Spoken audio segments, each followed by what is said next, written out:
بنتكلم على الموضوع كريتيكال جدا، موضوع خطر جدا، موضوع خطير بجد. بين الشخير وحدوث تلف في الشرايين السباتيه. عيان الشخير ده عيان كل الانف والاذن. انا ببقى عارف ان العيان ده هيخش يقول لي انا عندي مشكله شخير وعندي مشكله توقف في النفس، ارتفاع في ضغط الدم ومشاكل في القلب. فترات تغيير الفصول دي فترات كارثيه. بينام ومش قادر يتنفس. اهلا بيك في عالم الجيوب الانفيه.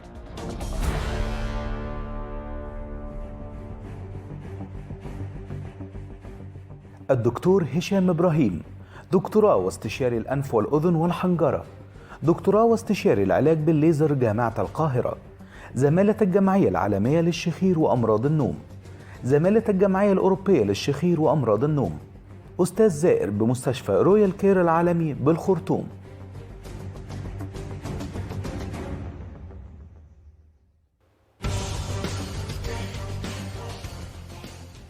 اهلا بكم. شيء في منتهى الاهميه والخطوره، النوم اثناء القياده. في دراسه امريكيه اكدت انه 35% من قائدي السيارات في الولايات المتحده بيناموا اقل من 7 ساعات، ودي يؤدي الى حوادث متعدده. احنا شايفين الاخ ده اهو نام وهو سايق، وطبعا الحادثه في ثانيه، يعني هو نام ثانيتين بس او 3، لعب في ودانه ونام، حادثه على طول. اهي الراجل رغم وزنه القوي دوت الحادثه ما فيش، ما بترحمش، رجع في الشنطه ورا بتاعت العربيه اهو. حاجه خطيره جدا. ده اخطر بقى، ده بقى سواق طبعا اتوبيس نام اثناء، طبعا مش بقى هو اللي تعرض للمشكله بس، لا، الغلابه المساكين اللي على شماله دول واقفين في الطريق، وده برضو نفس الكلام، اتوبيس ونام برضو، وهوبا الحادثه في ثانيه. يعني الست اللي جنبه يعني في رعب شديد. ده بقى اظرفهم بقى، ده نام والاتوبيس راح في المزارع الخضراء والمساحات اشتغلت ودخل في الغابات وصحي لاجل حظه الحلو انه مفيش حاجه يعني خطيره كانت في الطريق، ورجع ثاني للطريق القوي. الموضوع ده في منتهى الخطوره يا جماعه، لانه قله النوم تؤدي الى مشاكل اثناء القياده، تؤدي الى ممكن تموت. مش الانسان بس، مش هو اللي ممكن يروح فيها، ما هو الحوادث دي بيروح فيها هو وبيروح فيها ناس ابرياء تاني ماشيين تمام في طريقهم 100 فل و14، ما حدش غلط. ده كله بسبب قله النوم، الناس ما نامتش كويس. طبعا ليها اسباب كتيره، ممكن انت ما نمت، طبقت يومين ورا بعض ما نمتش، مش عارف ايه الكلام ده كله، خدت ترامادول، كل ده بيعمل نوم مفاجئ. لكن في حاجه تانية مهمه اسمها الشخير. صعوبه دخول الهواء في مجرى الهواء يؤدي الى نقص الاكسجين اللي داخل الجسم، والواحد ينام يقول لك والله انا نمت امبارح 7 ساعات، بس انت ما نمتش كويس، انت ما دخلش الاكسجين جسمك بشكل كويس، كل شويه تصحى عندك حاله اسمها سليب ابنيا سندروم، متلازمه ضيق التنفس، متلازمه صعوبه التنفس اثناء النوم. فده يؤدي الى انك انت صاحي من النوم 7 ساعات في السرير او 8 ساعات او حتى 10 ساعات في السرير، لكن النوم الفعلي فيهم قليل جدا. فقمت مش واخد كفايتك من النوم، ركبت عربيتك مشيت، وانت في الطريق صعوبة دخول الهواء قللت الأكسجين مرة أخرى، هوب رحت جاي نايم، في ثانية حصلت الحادثة. المرور لازم ياخد باله طبعا، هو صعب إنك تاخد بالك في الأكمنة من مين اللي نايم قدامك وأنت داخل عليك في الكمين، عينك تبص واحد شكله بينام وهو في الركنة بيسقط قدامك مش عارف إيه، خد بالك. أنا بتكلم لرجال المرور وإن كان الموضوع صعب. النهاردة هنتكلم بالتفصيل عن الشخير، وعندنا حلقة مهمة جدا من ناحية الطبية ومن ناحية أمن الطرق، من ناحية أمن المرور. ضيفي العزيز أستاذ الدكتور هشام إبراهيم، أهلا بيك يا دكتور هشام بيه، منورنا. اهلا بيك يا دكتور ايمن، اهلا بيك. الحقيقة معانا النهارده ضيف يسعدني جدا ان هو يكون معانا، هو ضيفي وضيفك، واحد مرضى الدكتور هشام الذي اجرى جراحة خاصة بمشاكل النوم، الاستاذ محمد عبد الفتاح. اهلا بيك يا استاذ محمد. اهلا يا دكتور، منورنا. الله يخليك. عايز ابدا باحصائيات انه مرض الشخير او مريض الشخير معرض للحادثه 2.5 مرتين عن غيره. الكلام ده عايزين نشرحه للناس بالراحه ونفهمهم ليه هو معرض 2.5 اكتر.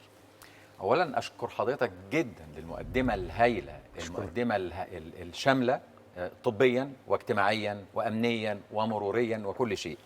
الحقيقه لما احنا بنقول ان مريض الشخير ضعفين ونص عنده قابليه لعمل الحوادث.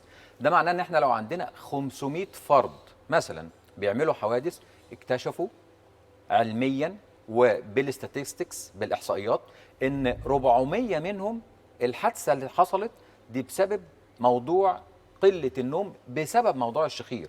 وانا عايز اقول ان الشخير مش بس هو الصوت العالي اللي احنا بنسمعه، طبعا الشخير صوت عالي، لكن الشخير هو انسداد وانقطاع النفس اثناء النوم، وهو ده الحقيقه المرحله المتقدمه والخطيره في موضوع الشخير.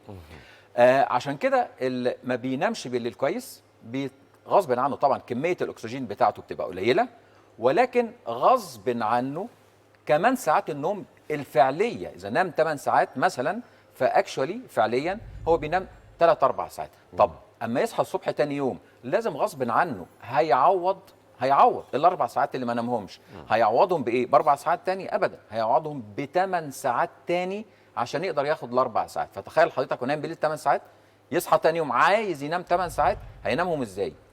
هينامهم بقى باي طريقه. هينامهم يخطف وهو سايق، يخطف شويه نوم وهو قاعد في مناقصه، وهو قاعد في مكتب، وهو قاعد في ميكروباص، وهو سايق عربيته، وهو سايق الموتوسيكل. حقيقي في حالات ريكوردد وجات للعياده فعلا حصلت حوادث وهو راكب موتوسيكل، نام وهو راكب الموتوسيكل فعلا، وهو وزوجته وراه فعلا. حضرتك حالات كتير جدا، مش هقول لحضرتك حاله واحده. دي حاجه. الحقيقه كمان في يعني جالي احد الاشخاص المهمين جدا بدون ذكر اسمائه، وقال لي انا عندي مشكله خطيره. انا مش بتكلم على الصوت، انا بتكلم ان انا بسافر مسافات طويله، بسافر اطلع الصين 12 ساعه ولا امريكا 12 ساعه في الطيران. انا بيبقى عندي مشكله، انا لو نمت، انا ما انساش الجمله الشهيره اللي قالها لي. قال لي انا لو غفلت ثانيه واحده بصحي الطياره. يا لهوي، بصحي الطياره من صوت شخير. بيجي لي اشخاص كتير جدا، ولسه قريب جدا يعني اخت فاضله جات لي قالت لي انا عايزه اعمل عمليه شخير قبل ما اسافر الحج. ليه يا ست الحاج؟ قالت لي العمره اللي فاتت ما حدش نام معايا في الاوضه، طردوني بقى والله. قالت لي طردوني بره الاوضه ونمت على السلم.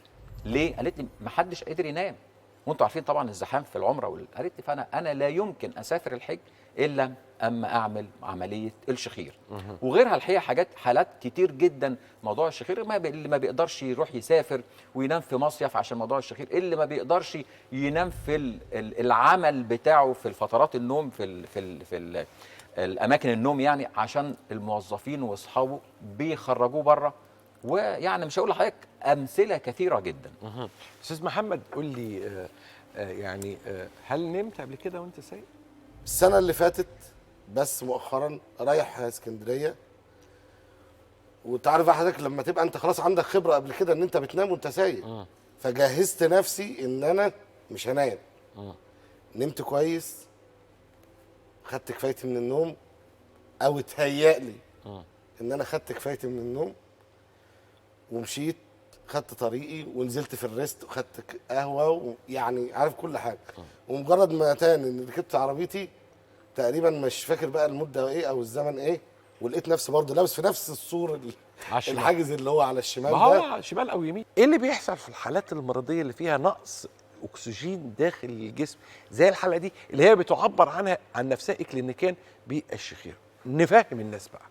شوف حضرتك اللي حصل للاستاذ محمد هو فعلا كان ذكي جدا ان هو قال ان انا حاولت ان انا انام على قد ما اقدر، حاولت ان انا اخد قهوه على قد ما اقدر، وابعد عن نفسي كل الاسباب اللي ممكن تخليني انام. لكن هو السؤال المهم جدا، هل الاستاذ محمد لما نام بالليل، هل وهو نايم ال7 ساعات اللي نامهم اللي هو بيقول ان هو نامهم، هل كميه الاكسجين اللي هو خدها كانت كفايه؟ لا يمكن. احنا عرضنا الحلقه اللي فاتت ان هو بياخد 50% تقريبا من الاكسجين. دي حاجه.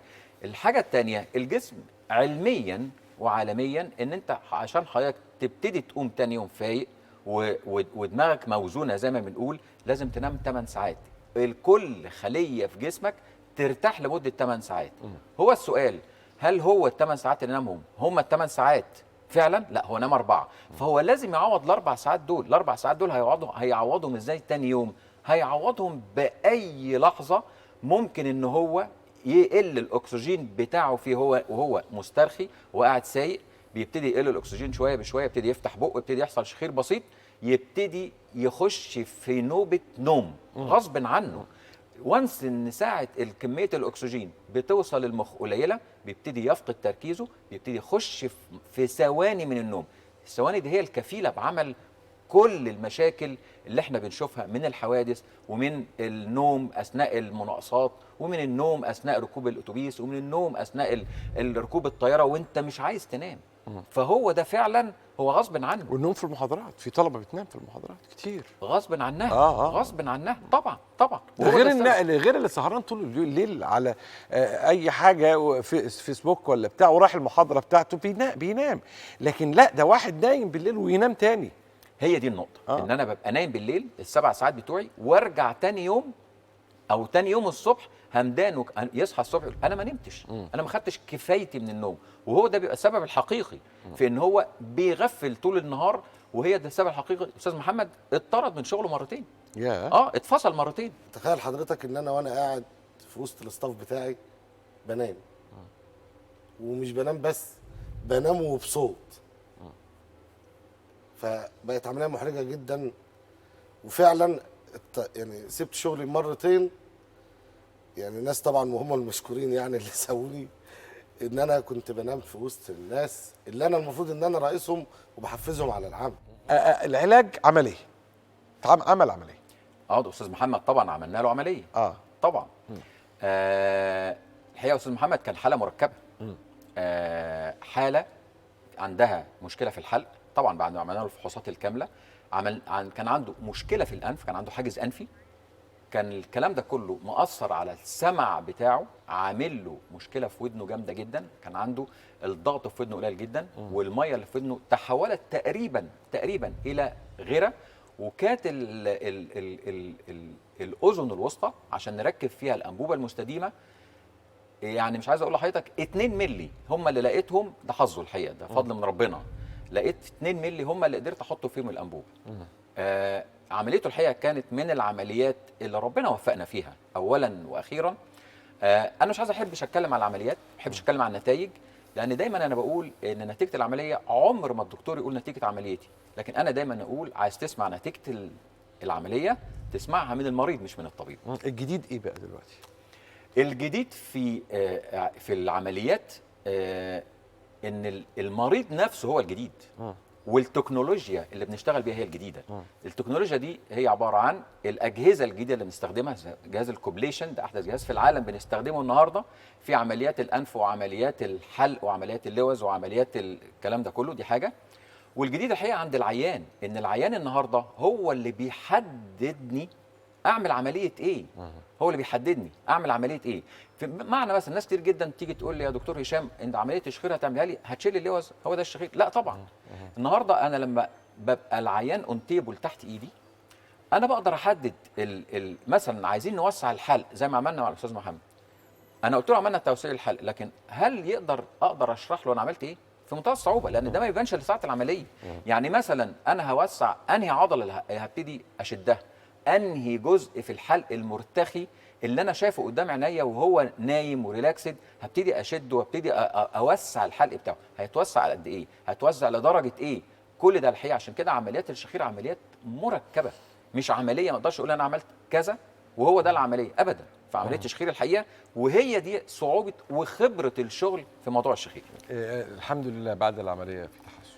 انا عايز اقول لحضرتك ان انا استعدت حياتي، اذا جاز التعبير. ورجعت حوالي 10 15 سنه تاني ورا حقيقي.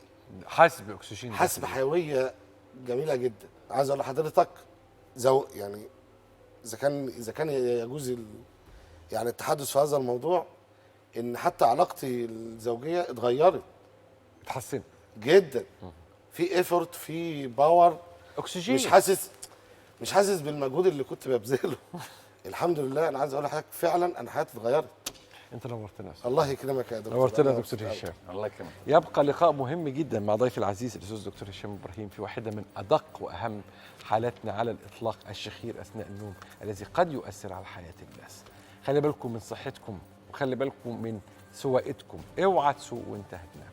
خليكم مع الناس الحلوه. عدد الزراعات بقى احنا بنسمع مثلا تعبير all in 4 وبعدين all in 6. اشرح للناس يعني ايه كلمه all in 4 ويعني ايه all in 6 ويعني ايه تحميل. انت عندك 2 جيب انفي، واحد نازل يمين واحد نازل شمال. المفروض ان انت تفضل تزرع او تفضل تحط زراعات لحد الجيب ده والجيب ده، وطبعا بتكمل هنا اهوت بيبقوا مثلا 6 زراعات. بتتفاجئ ان الاتنين جيب انفي دولت نازلين وما ينفعش تزرع في المكان دوت، واللي قدام العظم كويس. فبتعمل ايه؟ بتحط 4 زراعات بس بزوايا معينه، بتحط 2 ستريت والاتنين التانيين عاملين كده. ليه؟ علشان اقدر احط وحدات معلقه يمين وشمال فاكمل الفك كله على بعضه.